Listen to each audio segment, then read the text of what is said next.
Question number 39 important है, मजेदार है। टीएस ग्रेवाल का question number 39। Rita and Shobha are partners in a firm, fancy garment exports, profits and losses equally. क्या कोई reserve है? हाँ जी है। क्या कोई एक्यूमुलेटेड लॉस है? नहीं है जी। क्वेश्चन की requirement, show realisation account, capital accounts and bank account. Partners कौन है? Rita and Shobha. लोन है क्या? हाँ लोन है, दो तरीके के लोन है। तो ध्यान से देखेंगे। सर लोन है, उन्होंने तो लोन अकाउंट मांगा ही नहीं, तो फिर हम लोन नहीं बना रहे, तो फिर क्या ट्रीटमेंट चेंज हो जाएगी? नहीं, जैसा है वैसा ही रहेगा, जैसा है वैसा ही रहेगा। तो लोन रीपे होगा ही होगा, अनलेस वो कैपिटल एडजस्टमेंट है, मतलब इन द सेंस कि कैपिटल का नेगेटिव बैलेंस है, तो भी लोन अकाउंट के थ्रू ही होगा। तो क्वेश्चन में मांगा नहीं है, एग्जिस्ट तो करता ही है, तो आप वर्किंग नोट में बनाएंगे। ऑप्शनल है, एडवाइजेबल है, मतलब उसकी ट्रीटमेंट होगी ही होगी, क्योंकि आपको कैश और बैंक तो बनाना ही है, पेमेंट तो होगी ही होगी, किसी और अकाउंट के थ्रू नहीं हो सकती, वो लोन अकाउंट के थ्रू ही होगी। बनाना मैंडेटरी नहीं है, एडवाइजेबल है, बट उससे ट्रीटमेंट चेंज नहीं हो रही पार्टनर्स लोन की। तो ध्यान से देखेंगे, उन्होंने मांगा रियलाइजेशन अकाउंट, कैपिटल अकाउंट, और बैलेंस शीट में क्या है? कैश और बैंक दोनों है, हम बैंक अकाउंट बना रहे हैं। उन्होंने बैंक माना है, तो कैश को बैंक में डिपॉजिट कर देंगे। बट मैं कह रहा हूं, उन्होंने लोन अकाउंट मांगा नहीं, आप वर्किंग नोट में बनाएंगे। समझ आ रही है बात? चलो शुरू करते हैं question. Transfer all the assets, तो बैंक बैलेंस 30,000, कैश बैलेंस 6,000, तो हम कौन सा बना रहे हैं? बैंक। तो बैंक में क्या आ गया? टू बैलेंस बीडी कितना? 30,000। आपके पास जो कैश पड़ा है उसको बैंक में डाल देंगे, एंट्री है बैंक टू कैश। तो अगर दोनों बैलेंसेस दे रखे हैं तो कैसे ट्रीट होगा, समझ आ गया? आप कोई भी एक अकाउंट क्रिएट करेंगे, बैंक अकाउंट हमने बोला तो बैंक अकाउंट बनाया, तो जो अवेलेबल कैश है उसको बैंक में डिपॉजिट कर देंगे, कैश क्लोज्ड। क्लियर? तो कैश बैंक, एसेट्स आ जाते हैं। बुक डेट्स, डेटर्स का ही दूसरा नाम होता है, डेटर्स कोई, ठीक है, स्टॉक बुक डेट्स। तो यहाँ पे रियलाइजेशन अकाउंट में to sundry assets, stock, book debts. Stock कितना है? 75, 66, 45, 48, 75, 66, 75, 66। Plant and machinery, land and building, please आप पूरा लिखेंगे। 45, 48।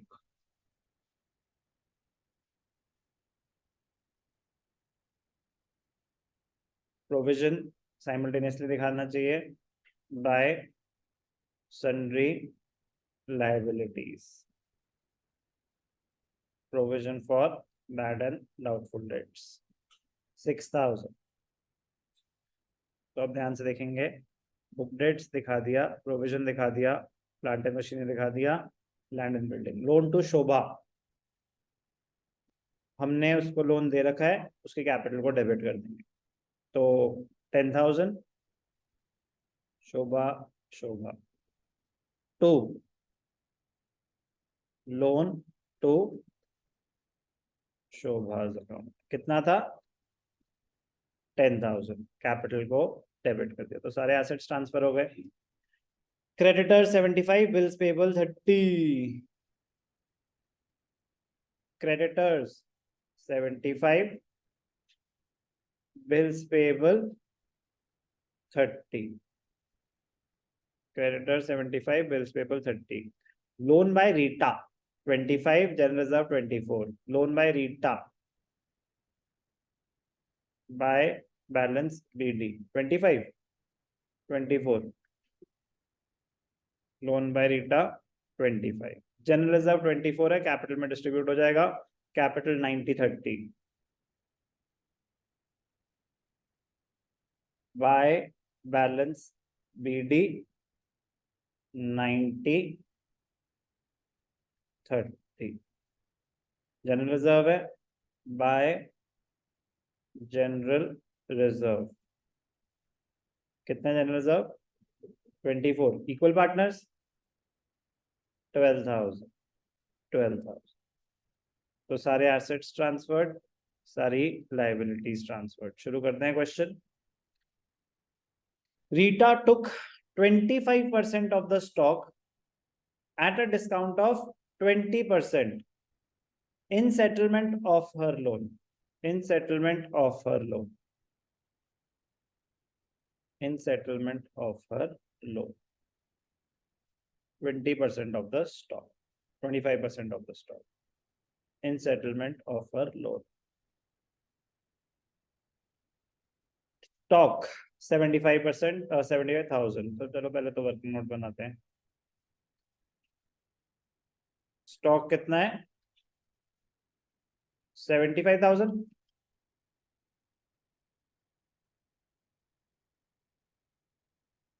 25%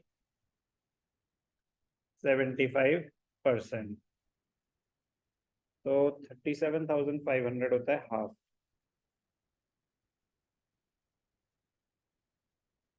18,750 बाकी कितना बच गया 56,250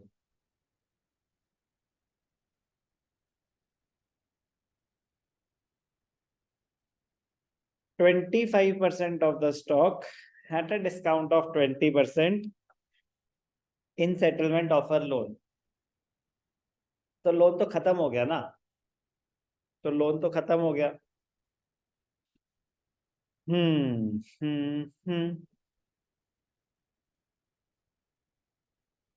लेकिन पार्टनर रीटा रीटा रीटा ये क्या किया Rita 25% of the loan at a discount of 20% होना रीटाज लोन टू रियलाइजेशन ही है क्योंकि ये asset use to settle a normal liability तो है नहीं ये asset use to settle a normal liability तो है नहीं ध्यान से देखना उसने इसकी वैल्यू क्या मानी उससे ना फर्क पड़ नहीं रहा अभी आपको दिख जाएगा मेन कैलकुलेशन ये थी कितना स्टॉक चला गया कितना बचा है मैटर यहाँ सॉल्व हो चुका है मैं आगे करके दिखा रहा हूँ आपको 18,750 20% डिस्काउंट पे ना तो उसने ना इसकी वैल्यू मानी 15,000 अग्रीड वैल्यू क्या है 15,000 but Rita's loan asset use to settle partners loan entry होती है partners loan to realisation yes और नो ये पता है ना कोई नई बात तो नहीं बता रहा 25% स्टॉक कितने का माना 15,000 क्या बैलेंस पे पेमेंट हो रही है कुछ बोला है बैलेंस पेमेंट नहीं सेटलमेंट मानी सेटलमेंट एम्बिग्युअस है क्यों है एम्बिग्विटी फाइनल सेटलमेंट नहीं बोला फुल सेटलमेंट नहीं बोला बट सेटलमेंट अपने आप में ना वर्ड कॉम्प्रिहेंसिव मतलब इन द सेंस कि सेटलमेंट हो गई है पार्ट पेमेंट नहीं बोल रहे सेटलमेंट दो अलग चीजें होती है ना सेटल करो यार इसे और फुल्ली सेटल करो या सेटल करो दोनों एक सेंस में लिए जा सकते हैं part payment and the balance in cash that changes the scenario यहाँ पे ऐसी कोई लैंग्वेज यूज नहीं हो रही यहाँ पे कोई ऐसी लैंग्वेज यूज नहीं हो रही तो अजम्पशन ही ले रहे हैं कि अकाउंट क्लोज हो गया तो अकाउंट क्लोज हो गया तो 25,000 का लोन 15,000 में सेटल हो गया प्रॉफिट हुआ तो वो प्रॉफिट भी तो रियलाइजेशन के थ्रू ही रूट होगा assuming no payment is being made no payment is being made तब ये सब हो रहा है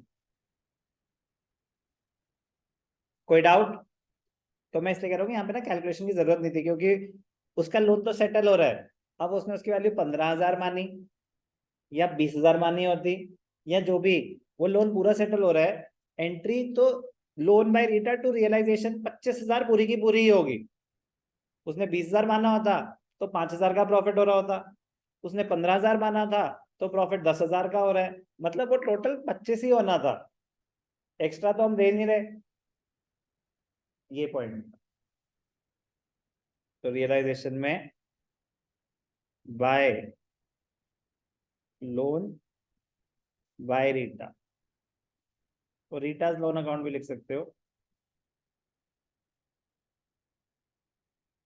25,000, ठीक है ना, बट एम्बिगुअस, अजम्पशन ले लिया बहुत जबरदस्त, जबरदस्त तो नहीं बट बेसिक सी अजम्पशन तो ली।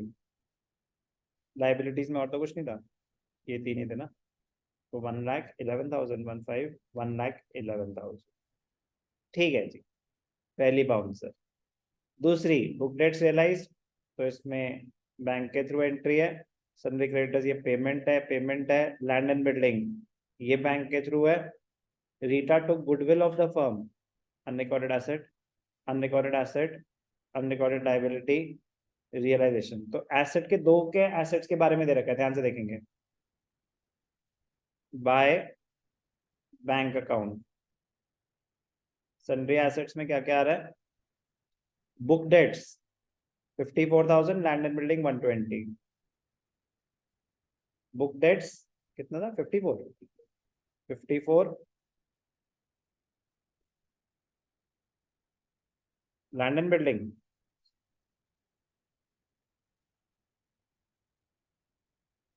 120, कोई डाउट?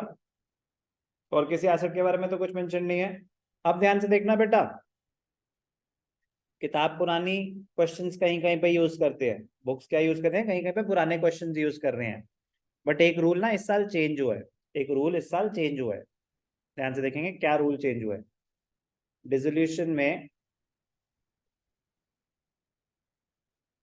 बहुत इंपॉर्टेंट है, मतलब सोचो ये सीबीएसई का इशूड सिलेबस है, सीबीएसई का इशूड सिलेबस है, accountancy syllabus issued by CBSE, तो स्पेसिफिक इंस्ट्रक्शन आई है, स्पेसिफिक इंस्ट्रक्शन क्या, रियलाइजेशन पे टेंजिबल एसेट्स के बारे में अगर कुछ मेंशन नहीं है, they will be realised at book value, intangible assets के बारे में कुछ मेंशन नहीं है तो निल वैल्यू, लाइबिलिटी के केस में तो वो हमेशा से बुक वैल्यू था, वो अभी भी बुक वैल्यू है, और in case of realisation sections are borne by the partner, clear indication should be given कि भैया पेमेंट कौन कर रहा है, जैसे ना कि कोई एम्बिग्युइटी नहीं छोड़ना, अदरवाइज कुछ मेंशन नहीं तो जिसको पे करने चाहिए थे उसने पे करे, कुछ मेंशन नहीं है कि किसको बेयर करने थे तो फर्म ने बेयर करने थे। मुझे जो पॉइंट डिस्कस करना है, ये चेंज हुआ है, मतलब सोचो उस पर वो अलग से नोट दे रहे हैं, तो चेंज है कोई। पहले क्या होता था, एसेट्स के बारे में अगर कुछ मेंशन नहीं है रियलाइजेशन में, they are realised at nil value, they were realised at nil value, but अब उन्होंने बाइफर्केशन, टेंजिबल, इनटेंजिबल, अगर टेंजिबल एसेट्स के बारे में कुछ मेंशन नहीं है, they will be realised at book value, intangible assets के बारे में अगर कुछ मेंशन नहीं है, they will be realised at, they will be realised at nil value, intangible assets. और लायबिलिटीज का रूल पहले भी वही था कि if nothing is mentioned they will be paid at book value, if nothing is mentioned. तो point कि book debts का बता दिया, प्लांट एंड मशीनरी का बताया, book debts, creditors, land and building, Rita took over goodwill, ना प्लांट एंड मशीनरी का बताया ना रिमेनिंग स्टॉक का बताया, बात समझ आ रही है? और इन्होंने जो आंसर सॉल्व करे वो पुराने मेथड से करा है, मेथड चेंज है, स्पेशल डिस्क्लोजर है, तो उसमें आपके पास ऑप्शन नहीं है, आंसर मैच नहीं कराने हमने कहीं, कॉन्सेप्ट अप्लाई करना है सही से। तो ध्यान से देखेंगे, एक तो आपको प्लांट एंड मशीनरी के बारे में अगर कुछ मेंशन नहीं है, it will be realised at book value, और स्टॉक के बारे में मेंशन नहीं है, 25% तो ले गया था ना, 75% के बारे में तो कुछ नहीं मेंशन, तो it will also be realised at book value 56,250, समझे? इंपॉर्टेंट है बहुत ज्यादा। तो 54 प्लस 120 प्लस 45 प्लस 56,250, कुछ बुक्स ने अपडेट कर लिया अपने ट्रीटमेंट, सिलेबस कब इशू होता है, अप्रैल से कुछ दिन पहले, ठीक है ना, बुक कब छपती है, फरवरी में, तो इसी वजह से एनालिसिस एक पूरा सेगमेंट है, एनालिसिस ऑफ फाइनेंशियल स्टेटमेंट, उसमें पूरा एक चैप्टर ही नहीं आया, क्यों? क्योंकि लास्ट ईयर वो कोर्स में नहीं था, इस साल वो कोर्स में इंक्लूड हो गया, बट सिलेबस कब आया? अप्रैल से एक हफ्ते पहले। तब तक बुक्स इस रीजन की वजह से वो चेंजेस नहीं कर पाए, ठीक है ना? But please be careful, change है, क्लियर कट चेंज है, उसमें कोई डाउट, हाँ डिस्कस जरूर करना। मैं मेरे एंड से कोई डाउट नहीं है, बोर्ड्स में कोई डाउट नहीं है, बट बोर्ड से पहले एक रास्ता आता है, तो वहां भी ध्यान रखना। क्या है टोटल? 270 अब 250 फिर से करना पड़ेगा। 54 प्लस 120 प्लस 45 प्लस 56250 275 तो bank to realisation account sundry assets 275,250। तो बुक डेट्स रियलाइज कर दिए, लैंड एंड बिल्डिंग कर दिया, ठीक है। आते हैं उस पे। Sundry creditors were paid out at a discount of 10% creditors to bank account. Sundry creditors 75,000 का 10%, तो 67,500 दे दिए। Bills payable were paid in full, provision for bad debts की कोई पेमेंट होती नहीं। रियलाइजेशन एक्सपेंसेस अब अलग से दिखाएंगे। 97,500 by realisation account 97,500 sundry liabilities. Creditors की पेमेंट डन, बिल्स पेबल की done. Rita took over goodwill of the firm, unrecorded asset taken over by partner. से गुडविल तो है नहीं, तो क्या हो गया? Unrecorded asset taken over by partner, Rita ने लिया ना, बाय रीटास कैपिटल। कितने में? 30,000। 30,000 तो कैपिटल अकाउंट में डेबिट साइड पे to realisation account Rita 30,000। An unrecorded asset of 6,900 was given in settlement of आपस में इनकी चल रही है। अनरिकॉर्डेड एसेट यूज हो रहा है अनरिकॉर्डेड लाइबिलिटी सेटल करने में, कोई टेंशन नहीं, कहीं पे कुछ रिकॉर्ड नहीं होगा। रियलाइजेशन एक्सपेंसेस 5250, कुछ मेंशन नहीं तो फर्म का खर्चा है। बेटर प्रेजेंटेशन होती है कि पेमेंट ऑफ अदर लाइबिलिटीज अलग से, रियलाइजेशन एक्सपेंसेस अलग से, मर्ज करके दिखा देंगे, गलत नहीं हो जाएगा। कितना है? 6250, 5250, 5250 बाय रियलाइजेशन अकाउंट एक्सपेंसेस कितना? 5250। ठीक है जी। अब एक एक करके देख लेते हैं। एसेट्स का हो गया, लाइबिलिटीज का हो गया। मजा आ जाएगा अगर इन्होंने अपडेट करो, बट चांसेस कम, बट कोई बात नहीं, अभी पता चल जाएगा। एक मिनट, हमने सब कुछ कर दिया, हमने सब कुछ कर दिया, तो चलो फिर अब क्लोज करें। क्रेडिट्स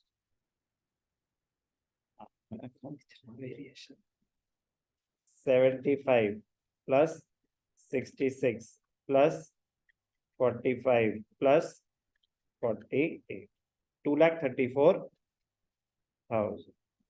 234 क्रेडिट्स ही ज्यादा है, ठीक है।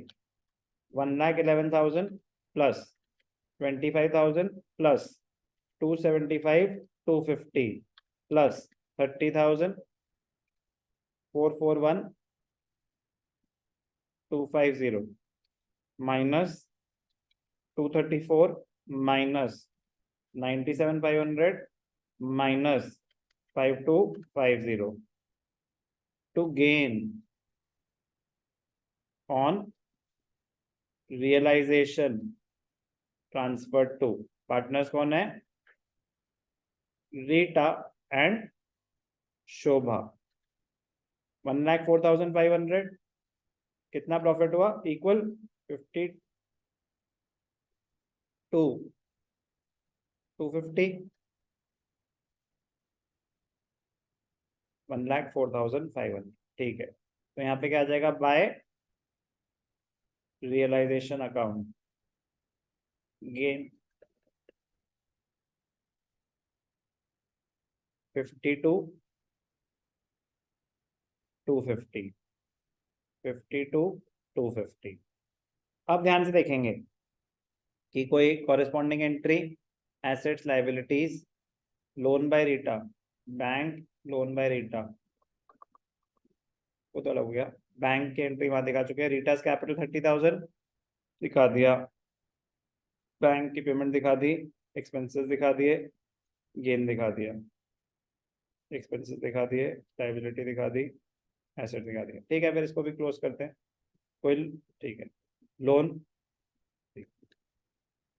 2, bank account credits 102 plus 52250 minus 30, 124 250, 124 250, 42 plus 52250 minus 10,000, 84 250, bank by कौन है, Rita, Shobha, by Rita's capital by Shobha's capital 124 250,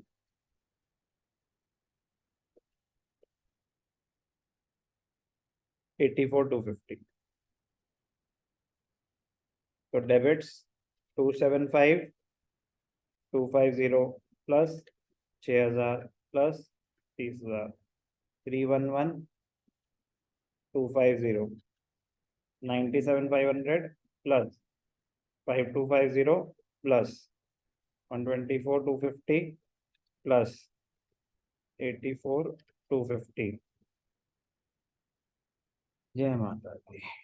311250।